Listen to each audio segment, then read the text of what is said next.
Good morning, everybody. It's a couple minutes till school starts, so I figured I'd go ahead and create some content. This video is to show you how to make an STL file for 3D printing in Fusion 360.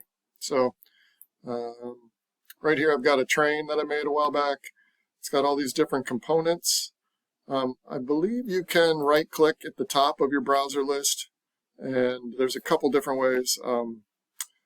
The way I normally do it is export, but let's see if it works. If I come down here, I don't see an STL file. So what I'm going to do instead is right-click up top, and say Save as Mesh. And a mesh is just a different term. It's more of a general term for different types of sliceable files. And the kind we're going to choose is an STL. You got your units, structure, one file. So this is all going to try to print out as one file.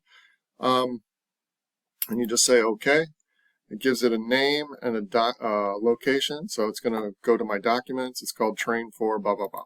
So exporting that, I would be able to take that file over to a slicer, slice it up, and send it to a 3D printer.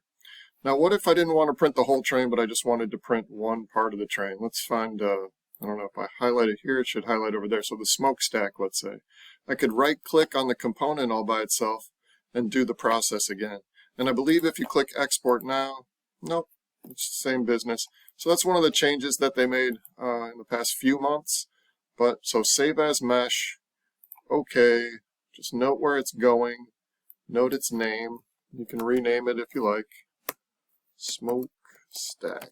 And that's the first step in 3D printing. So today, if you could, if you have something like in class we've been working on a box, you're welcome to take the lid and the base of your box and export them so that we can quickly start 3D printing when we get back to in-person learning.